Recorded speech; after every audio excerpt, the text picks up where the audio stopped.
नमस्कार, स्वागत है आपका कमोडिटी राउंडअप में। और आज दो तीन विषयों पर बातचीत होगी। पहला है कि चीन के दबाव में या यूएस के पॉलिटिकल प्रेशर में कच्चा तेल ज़बरदस्त गिरावट दिखा रहा है।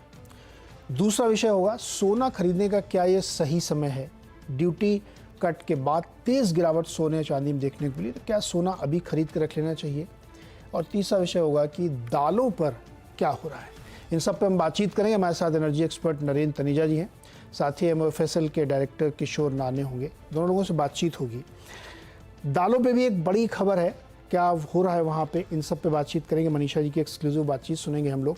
लेकिन सबसे पहले ऑयल देखते हैं। इंटरनेशनल प्राइस आप देखें ऑयल में, तो एक समय $2470 तक गया था, फिर वहाँ से माफ़ कीजिए 2470 कह रहा हूँ $85 तक गया था। उसके बाद वो नीचे गिरते गिरते अभी ब्रेंट 79 पे चल रहा है और WTI और $3 इससे नीचे। चीन की तरफ से क्या डिमांड कम हो गई है, कह रहे हैं कि पहले हाफ में यानी जनवरी से जून के बीच में 11% इंपोर्ट कम किया है चीन ने। इकॉनमी की हालत ख़राब है, GDP के नंबर हमने देखे। या फिर US में माहौल चुनावी है, उसका भी हो सकता है कि वहाँ से प्रोडक्शन ज़्यादा आ रहा हो। तीसरा एक बड़ा इंटरेस्टिंग पॉइंट है कि जियोपॉलिटिकल टेंशन खाड़ी देशों में बढ़ती जा रही है, उसके बावजूद प्राइस जैकअप नहीं हो रहे हैं। तो ये खेल क्या है तेल का। हमारे लिए तो फ़ायदा है, इंडिया के लिए बहुत अच्छी बात है। तनेजा जी से बात करते हैं। तनेजा जी दुनिया के जाने माने एनर्जी एक्सपर्ट हैं और खाड़ी देशों में बहुत गए हैं और बाकी दुनिया भर में घूमते रहते हैं। तनेजा सर, बहुत बहुत स्वागत है आपका। ये जो तेल में सर में चल रहा, सर इसको थोड़ा समझाइए कि इतना मिडिल ईस्ट में टेंशन, उसके बावजूद क्रूड नीचे क्यों।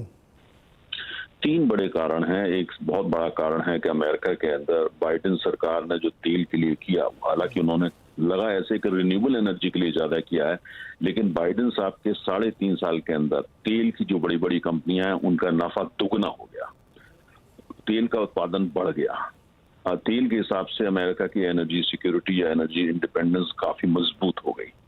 दूसरी तरफ ट्रंप साहब ने बिल्कुल स्पष्ट कर दिया है कि वो अगर सत्ता में आते हैं, जो लगता है कि अब होने वाला है, लगभग 90% तेल जगत में ये लोग मान के चल रहे हैं कि अगली सरकार ट्रंप की होगी। और उन्होंने बिल्कुल स्पष्ट कर दिया अगर वो सत्ता में आते हैं तो तेल का उत्पादन, तेल का एक्सप्लोरेशन और जहां जहां प्रतिबंध लगे वो सब हटा देंगे। उन्होंने कहा वो तेल जो है बिल्कुल उसका फ्री फ्लो हो जाएगा और अमेरिका जो है उस वहां से उत्पादन बढ़ेगा। दूसरी तरफ चाइना का, जैसे आपने बड़ा अच्छा जिक्र किया, चाइना कहने की कोशिश कर रहा है, दुनिया को समझाना चाहता है कि उसकी अर्थव्यवस्था बिल्कुल पटरी पे है, सब तेजी से हो रहा है, वो दूसरी महाशक्ति बनने वाला है। लेकिन आंतरिक उनकी स्थिति यह है कि अर्थव्यवस्था संघर्ष कर रही है। सस्ता तेल जो है वो एक तरफ तो रूस से बहुत खरीद रहे हैं, दूसरा ईरान से खरीद रहे हैं। ईरान से तेल मलेशिया जाता है, वहां से चाइनीज टैंकर्स में लादा जाता है और वो सस्ता तेल है, वो रूस से भी सस्ता ईरान उनको तेल दे रहा है। उस सब के बावजूद उनकी अर्थव्यवस्था जो है लड़खड़ा रही है और राजनीति वहां पे मजबूत रही है। जो वहां के राष्ट्रपति हैं उनकी प्राथमिकता यह है कि कम्युनिस्ट पार्टी को इतना मजबूत कर दो कि आने वाले 100 साल तक कम्युनिस्ट पार्टी का वहां पर राज रहे। अर्थव्यवस्था का इससे क्या होता है, क्या नुकसान होता है, इसकी उन्हें फिलहाल कोई ज्यादा चिंता नजर नहीं आती। तीसरा, जो इजराइल और हिजबुल्लाह को लेकर के चल रहा है, ये बड़ा सीरियस मसला है, लेकिन तेल जगत ये मान के चलता है इससे सप्लाई डिस्ट्रप्शन नहीं होगा, क्योंकि अमेरिका नहीं होने देगा और ना ही डिस्ट्रप्शन जो है वो कोई और देश चाहता है। तो युद्ध बढ़ेगा, उससे परेशानी बढ़ेगी, जियोपॉलिटिकल एंजाइटी बढ़ेगी, लेकिन तेल सप्लाई में डिस्ट्रप्शन नहीं होगा। ये तीन बड़े कारण है जिससे तेल जो है वो उत्तर की दिशा जो ओपेक चाहता है उसकी जगह दक्षिण की दिशा में जा रहा है। जी गावस, तनेजा जी एक चीज़ बताइए मुझे, चीन क्या रशिया की तरफ से, ईरान की तरफ से बहुत ऑयल खरीद रहा है, जो कि शायद ऑफिशियल चैनल से नहीं आ रहा होगा, इसकी वजह से भी प्राइस पे इम्पैक्ट नहीं आ रहा, जबकि उतना ज़्यादा शायद उसकी खपत कम नहीं हुई जितना हमको प्रोजेक्टेड दिख रहा है। क्या ये वजन ला सकते हैं? नहीं, देखिए चाइना के ऊपर बड़ी जो है ईगल आई रखी जाती है, बड़ी पैनी निगाह बाजार रखता है और खासतौर से जो अमेरिका की जो इंटेलिजेंस एजेंसीज हैं और यूरोप की एजेंसी वो बहुत पैनी नजर रखते हैं। वो उनका क्या है कि उन्होंने तेल को, सस्ता तेल उनको मिल रहा है। अगर बाजार में तेल जो है 79 पे मिल रहा है तो आप ये मान के चलिए चीन को जो औसतन तेल मिल रहा है वो 67 से $68 पर बैरल पे मिल रहा है। रूस का हो और ईरान का तो और भी सस्ता, क्योंकि ईरान का तेल ज्यादा देश खरीद नहीं सकते और चीन भारी मात्रा में खरीद रहा है। और दूसरी तरफ रूस का तेल तो उनका आ ही रहा है, क्योंकि धीरे धीरे जो रूस की निर्भरता है वो चीन पर बढ़ रही है। तो उसका लिहाजा ये है कि उनको मिल रहा है, लेकिन उनकी अर्थव्यवस्था सच में परेशानी में है। और जो तेल वो आयात कर भी रहे हैं उसका प्रयोग वाहनों के लिए कम हो रहा है, उसका प्रयोग ज्यादा हो रहा है पेटकेम बनाने के लिए, और वो पेटकेम जो है वो एक्सपोर्ट कर रहा है चाइना, उससे उनको फायदा भी हो रहा है, उनका ट्रेड भी हो रहा है। लेकिन कुल मिला के चीनी अर्थव्यवस्था जो है वो फंडामेंटली परेशानी में है। जिस हिसाब से उन्होंने वहां के प्राइवेट सेक्टर को जो है निशाने पे लिया, जिस हिसाब से बड़े बड़े उद्योगपतियों को जेल में डाल दिया, मैसेज ये गया है वहां पे कि प्राइवेट सेक्टर में लोग आना नहीं चाहते, और चीनी जो वहां प्राइवेट सेक्टर के मालिक हैं भारी मात्रा में चीन छोड़ करके भाग रहे हैं, और जो विदेशी पहले आराम से आते थे अब वो 10 दफे सोच रहे हैं। तो इससे वहां की अर्थव्यवस्था परेशान है। लेकिन चीनी राष्ट्रपति जो है शी जिनपिंग, उनका मकसद इस समय यह है कि अर्थव्यवस्था को ठीक रखो, पर डोला डामाडोल होती है होने दो, लेकिन कम्युनिस्ट पार्टी का जो भविष्य है उसको पक्का करो, और इस पड़ोसन में अपना जो भविष्य है उसको पक्का करो। उनकी प्राथमिकता राजनीतिक है, आर्थिक नहीं। इसलिए चीनी अर्थव्यवस्था बहुत परेशानी में है। एक इंटरेस्टिंग फैक्ट ये भी है कि कल ही खबर आई कि यूएस ने 5 लाख बैरल अपने एसपीआर के लिए खरीदा, जो बाइडेन साहब ने खर्च करवा दिया था।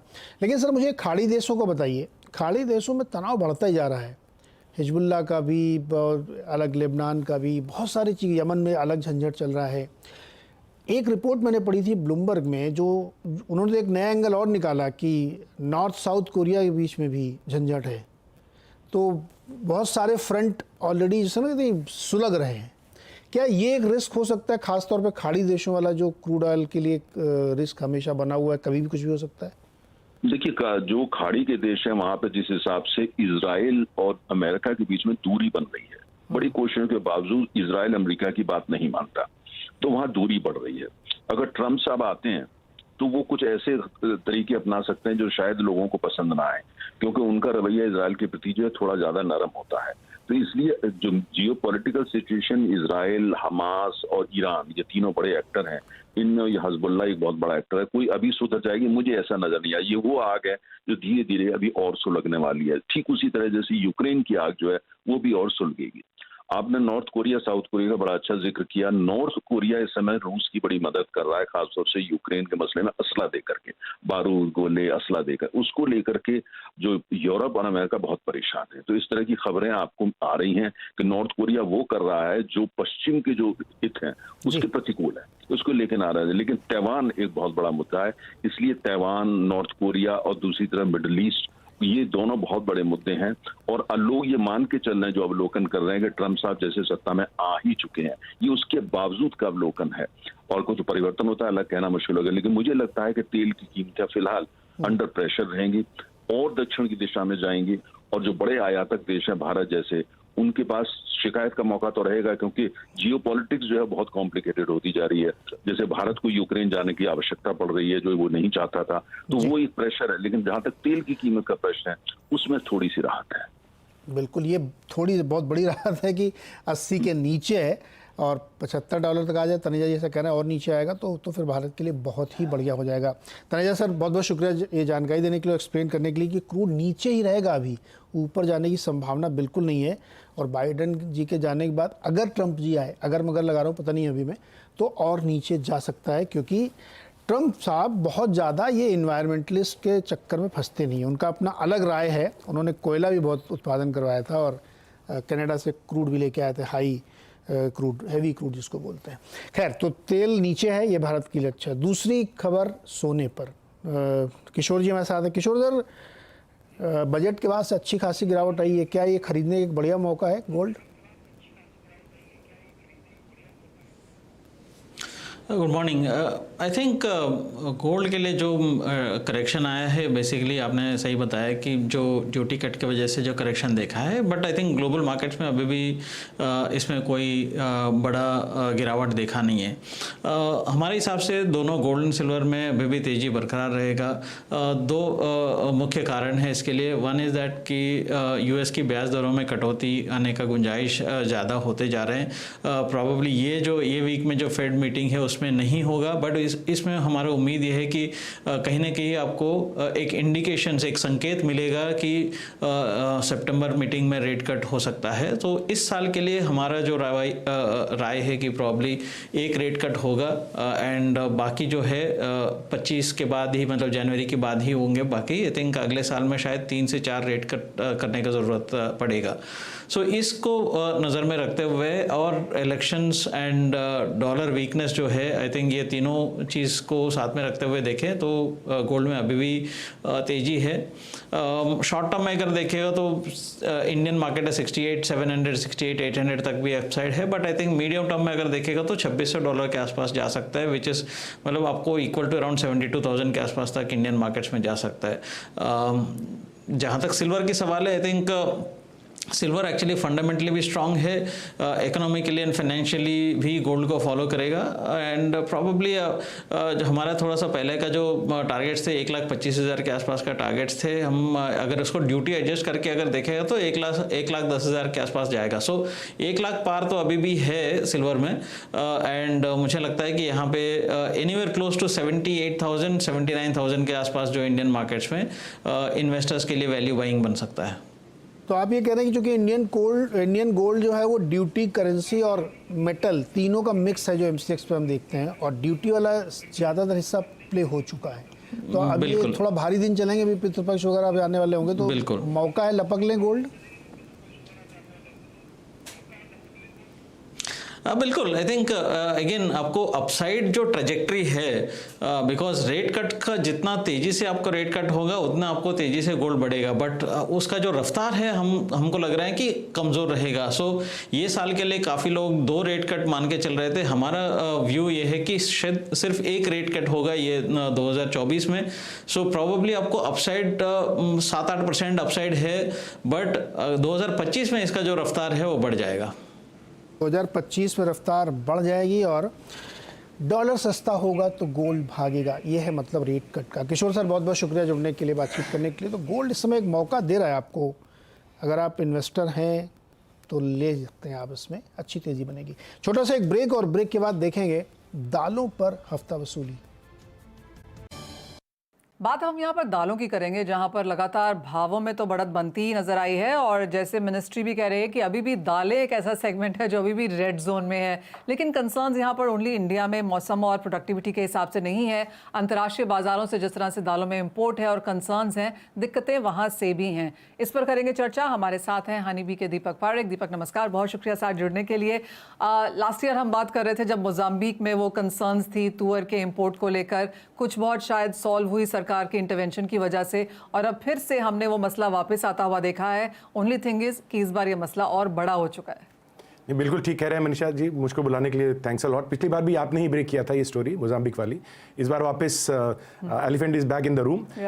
चैलेंज ये है कि पिछली बार जो कुछ हुआ, कुछ हमारे ट्रेडर्स ने पैसे देके अपना माल वहाँ से छुड़ा दिया था, उससे जो एंटी इंडिया एक्टिविटी करने वाले कुछ लोग हैं, अलॉन्ग विद वहाँ की जो लोकल प्रोविंस की गवर्नमेंट है, उनके साथ मिलके उनको लगा कि इस बार थोड़ा सा दायरा बड़ा करते हैं। सो अब सिर्फ मोजाम्बिक का पिजन पी या तुअर ही नहीं, वो अब मलावी का तुअर, काजू और चना, इन सब में भी उन्होंने हफ्ता वसूली चालू कर दी है। That is a right word. So last time हमारी गवर्नमेंट ने काफ़ी अच्छा रोल प्ले किया था कुछ हद तक इसको सॉल्व करने के, लेकिन ये इशू रह गया था। इस बार हाईएस्ट ऑफिस ने इसकी कॉग्निजेंस ली है, और मुझे लगता है अब आगे जाते हुए इस इशू का once and for all solution पक्का आ जाएगा। मुझे याद है जब ये मोजाम्बिक में लास्ट टाइम ये कंसर्न्स हुई थी दीपक जी, तो काफ़ी सारे ट्रेडर्स ने कहा था कि अब उनके साथ काम नहीं करेंगे क्योंकि बहुत रिस्की है। तो उन लोगों ने तो यहाँ पर काम करना शायद ऑलमोस्ट ना के बराबर कर दिया है। आप कहेंगे ये अब दूसरा सेक्टर है, सेगमेंट है जो काम कर रहा था? नहीं, इसमें अब सामने बिकॉज यहाँ के ट्रेडर ने थोड़ा सा बैकफुट ले लिया है, तो उन्होंने खुद के इन हाउस ट्रेडर्स क्रिएट कर लिए हैं। सो अब वो माल अपने ही कुछ गिने चुने ट्रेडर्स को हिंदुस्तान में भेज रहे हैं, जिससे वो माल को यहाँ पे काटा जा सके। और जो बाकी जो कोई भी, क्योंकि आप देखिए जब तुअर में तेजी आती है तो नए ऐसे प्लेयर्स भी आते हैं जिनको पुरानी हिस्ट्री नहीं मालूम होती है और अपने हाथ जलाने के लिए पहुंच जाते हैं। तो ऐसे कुछ ट्रेडर्स ने वहाँ पे ट्रेड चालू किया और उनको लगा अच्छा मौका, कोई और नहीं खरीद रहा, हम खरीद लेते हैं। अब उनके साथ भी वही हो रहा है जो पुराने कुछ ट्रेडर्स के साथ हुआ है। एब्सोल्युटली। तो अगर हम इम्पैक्ट की अब इसके ऊपर बात करें तो ऑफकोर्स अवेलेबिलिटी पे तो इम्पैक्ट है ही, प्राइसिंग पे भी शायद है, और इसीलिए शायद हम देख रहे हैं कि कंसर्न दोनों तरफ से है। नहीं, आप बिल्कुल सही बोल रहे हैं कि अगर, क्योंकि मोजाम्बिक एक बड़ा प्रोड्यूसर है, हिंदुस्तान के अंदर ऑन एवरेज 3 से 4 लाख टन पीजन-पी या तुअर वहाँ से आता है। अब इस अगर सिनेरियो में अगर ये नहीं आता है या कम आता है या महंगा आता है, क्योंकि ये $100 पर टन जो दिए जा रहे हैं रिश्वत के तौर पे, वो एंड में इंपैक्ट तो हमारे कंज्यूमर को करेगा, क्योंकि उन्हीं को पैसा देना है। सो मुझे लगता है कि इसके अंदर थोड़ा सा प्राइस बढ़ सकती है, बोथ क्योंकि ना अवेलेबिलिटी कम होगी और एट द सेम टाइम पैसा ज़्यादा देना पड़ेगा। पर मुझे इतना कॉन्फिडेंस है कि भारत की सरकार इस इशू को सॉल्व करके इस बार ये न्यूसेंस नहीं होने देगी। तो गवर्नमेंट टू गवर्नमेंट जैसे हम देखते हैं कि काफ़ी सारी कॉन्वर्सेशंस यहाँ पर आता हुआ, ट्रेडर्स यहाँ पर बात कर चुके हैं। आपको लगता है कि जैसे आपने कहा हायर ऑफिसर्स को अब यहाँ पर एक कॉन्क्रीट स्टेप डिसीजन लेना होगा, और जिस तरह के रिलेशंस और जिस तरह के ट्रेड एग्रीमेंट्स इंडिया ने इतनी सारी कंट्रीज़ के साथ किए हुए हैं, इंक्लूडिंग मालावी, क्या वो कहीं बीच में नहीं आते? नहीं, इसके अंदर ऐसा है कि मलावी का तो बेचारे का कोई गलती नहीं है, वो तो अपना माल भेज रहा है। ये मोजाम्बिक में जो भी हो रहा है, सो मुझे लगता है कि मोजाम्बिक को एक सिग्नल तो देना चाहिए कि हमारा जो एमओयू है, राइट, वो अगर हम कैंसिल कराएंगे तो उसके अंदर, क्योंकि तुअर हमारा अलावा कोई खाता नहीं है, तो मोजाम्बिक को भी ये चीज़ समझ में आएगी कि अगर इनकेस नेक्स्ट ईयर जब हमारी क्रॉप अच्छी होने लग जाएगी, उसके बाद अगर हम इस एमओयू को हम अगर एंटरटेन नहीं करेंगे, तो शायद जो आज वो $1000 पर टन की बात कर रहे हैं, शायद कोई $200 पर टन भी उनको नहीं देगा। तो ये एक सिग्नल जाएगा। दूसरा, मुझे लगता है कि this is clear mall practices हैं, और इसके अंदर WTO को भी अप्रोच किया जा सकता है। और थर्ड, जैसे आप जो बताया कि हम गवर्नमेंट टू गवर्नमेंट भी डील कर सकते हैं कि हम हिंदुस्तान ये 2 लाख टन जो खरीदना है मोजाम्बिक से, वो हम गवर्नमेंट टू गवर्नमेंट ही खरीदें, हम कोई प्राइवेट प्लेयर को उसके अंदर एंटरटेन नहीं करेंगे। अगर इस तरह कुछ स्टेप अगर गवर्नमेंट लेती है, मुझे लगता है उनका थॉट प्रोसेस भी है सब स्टेप लेने का, तो ये मसला बिल्कुल जरूर सॉल्व हो सकता है। ओके, सो एक फाइनल सवाल, अब यहाँ से नेक्स्ट स्टेप्स क्या हैं, और आपको क्या लगता है कितना प्राइस इंपैक्ट ऑलरेडी हम इसका फैक्टर इन कर चुके हैं? नहीं, इसका प्राइस इंपैक्ट फैक्टर इन नहीं हुआ है, क्योंकि सब अपबीट थे कि माल इस बार आएगा। अभी जैसे जैसे, क्योंकि ना अगस्त के अंदर सबसे ज़्यादा माल आता है, सो इन्होंने मलावी का जो माल जो जनरली जुलाई एंड को आता है, उसमें ही अगर ये करने लग गए हैं, तो ये प्रैक्टिस श्योर है कि मोजाम्बिक के माल के अंदर भी ऐसा करेंगे। सो अब थोड़ा इसका आप इंपैक्ट देखेंगे अगस्त के अंदर, और अगस्त में हमारी डिमांड भी बढ़ने लग जाती है दालों की। अब ये जब दोनों फैक्टर प्लेन करेंगे, तो मुझे लगता है कि यहाँ पे थोड़ा सा तकलीफ वापस हो सकती है दालों के भाव के अंदर, और मुझे लगता है कि सकारात्मक स्टेप जो गवर्नमेंट ले रही है, उससे कुछ हद तक मार्केट में सिग्नल जाएगा कि ये मसला सुलझ सकता है। ओके, तो ऑफ कोर्स अभी इनिशियल स्टेजेस पे हैं हम यहाँ पर, लेकिन मसला सुलझ सकता है। कॉन्वर्सेशन यहाँ पर जारी है, काफ़ी सारे लेवल्स पे यहाँ पर बातचीत हो रही है, और वंस फॉर ऑल किस तरह से इसे सुलझाया जा सकता है, आई थिंक उसके ऊपर यहाँ पर सरकारें, ट्रेड्स और इंडस्ट्री भी नजर रखे हुए हैं। दीपक, बहुत शुक्रिया साथ जुड़ने के लिए। Thank you.